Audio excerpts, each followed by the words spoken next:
Hi friends, ఈరోజు మనం అందరికీ ఎంతో ఇష్టమైన లెమన్ రైస్ అంటే పులిహోర లాగానే ఉంటుంది. ఇది లెమన్ రైస్ కొంచెం డిఫరెంట్గా తయారు చేసుకుందాం. ఇది ఎలా తయారు చేసుకోవాలో ఇప్పుడు నేర్పిస్తాను. కావాల్సిన పదార్థంలో 2 నిమ్మకాయలు, అలాగే వేరుశనగ గుళ్ళు, పచ్చిమిరపకాయలు, కరివేపాకు, కొంచెం మినప్పప్పు, కొంచెం పచ్చెనగపప్పు, ఎండుమిరపకాయలు, ఆవాలు, అలా ఉడికించి రెడీ చేసుకున్న రైస్ కొంచెం పొడి పొడిగా ఉండాలి. ఆ రైస్ తీసుకుందాం. ఇప్పుడు ఎలా తయారు చేసుకోవాలన్నా చూద్దాం. ఈ సరుకులను మనందరం ముందర రెడీ చేసి పెట్టుకోవాలి.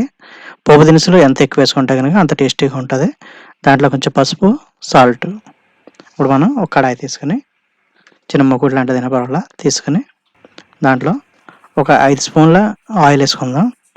అలాగే 1 టీ స్పూన్ ఆవాలు, అలాగే వేరుశనగ గుళ్ళు ఒకటి వేసుకుందాం. ముందు వేరుశనగ గుళ్ళు వేసుకుంటే ఇది నూనెలో బాగా ఉడుకుతాయి. అది కచ్చా కాకుండా ఇది చాలా బాగుంటాయి అన్నమాట. తింటాక కూడా చాలా టేస్టీగా ఉంటాయి. కాబట్టి వేరుశనగ గుళ్ళు వేసుకోవాలి. ఆవాల ముందు తీసుకున్నామంటే ఆవాలు వేసుకోవడం వల్ల అది చేదు రాదన్నమాట. ఆవాల ముందు నూనె లేకడం వల్ల. అలాగే పచ్చిశనగపప్పు, కొంచెం మినప్పప్పు, అది కూడా 2 స్పూన్లు వేసుకుందాం. పప్పు దినుసులు వేసుకోవడం వల్ల చాలా రుచి తగులుతుంది. తినేటప్పుడు చాలా టేస్టీగా ఉంటుంది. జీలకర్ర, ఎండుమిరపకాయలు కూడా వేసుకుందాం. ఇలాగా 1 నిమిషం పాటు ఇవన్నీ కూడా వేపుకుంటూ ఉండాలి. 1 నిమిషం పాటు. తర్వాత పచ్చిమిరపకాయలు సన్నగా ఇలా కట్ చేసుకున్నాం చూసారా. ఇలా కట్ చేయడం అంటే కారం కొంచెం దాంట్లో దిగుతుంది అన్నమాట. పచ్చిమిరపకాయలు, కరివేపాకు కూడా వేసుకుందాం. ఇవి 1 నిమిషం పాటు ఇది కూడా బ్రౌన్ కలర్ రావాలన్నమాట. గోల్డెన్ కలర్ వచ్చే వరకు వేపుకుందాం. మరి బ్లాక్ రాకూడదు. గోల్డెన్ కలర్ వచ్చే వరకు కూడా ఒక 2 మినిట్స్ వరకు వేపుకోవాలి. చూడండి, ఈ విధంగా వేపుకుంటూ ఉండాలి. ఒక 2 మినిట్స్ వరకు పట్టింది నాకు అయితే కనుక. దాంట్లో 1 టేబుల్ స్పూన్ పసుపు వేసాను.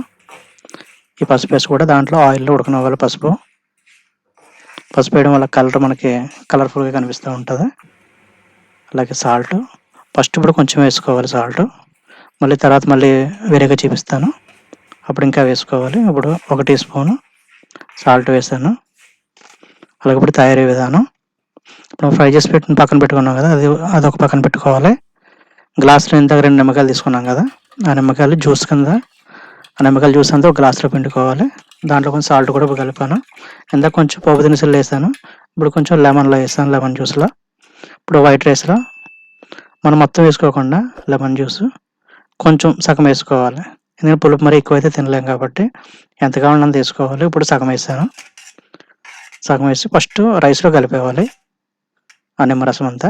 అప్పుడు ఈ పోపు దినుసులు ఉన్నాయి కదా మనం తాలింపుని, అది కొంచెం కొంచెంగా దాంట్లో వేసుకొని చూడండి ఈ విధంగా ఎంత కలర్ఫుల్గా కనిపిస్తుందో. మనం ఎల్లో కూడా దాంట్లో పసుపు దాంట్లో నూనెలో వేగింది కాబట్టి ఒక డిఫరెంట్ కలర్ కనిపిస్తుంది మనకి. కొంచెం కొంచెం పోపు దినుసులన్నీ దాంట్లో వేసుకుందాం, రైస్లో వేసుకుందాం. దాంట్లో కొంచెం ఆయిల్లో సాల్ట్, పసుపు కూడా కలిసింది కాబట్టి ఆయిల్ కూడా వదలకూడదు. అది కూడా దీంట్లో రైస్లో వేసుకొని ఒక చేతితో కలుపుకోకుండా కొంచెం గరిటెతో కలుపుకుంటే కనుక రైస్ ఇరక్కుండా ఉంటుంది. చాలామంది చేతితో కలుపుతారు, రైస్ అని తిరిగిపోతుంది. చూడండి ఈ విధంగా ఎంతో కలర్ఫుల్గా కనిపిస్తుంది చూసారా. సాల్ట్, నిమ్మకాయ పులుపు కూడా చూసుకోవాలి రెండుని. అది సరిపోయిందా లేదా చూసుకొని కావాలంటే మనం యాడ్ చేసుకోవచ్చు. ఈ విధంగా ఇంతే, చాలా సింపుల్గా అవుతుంది ఫ్రెండ్స్. ఆ ఛానల్లో లైక్ చేయండి, షేర్ చేయండి, సబ్స్క్రైబ్ చేయండి. Thank you very much.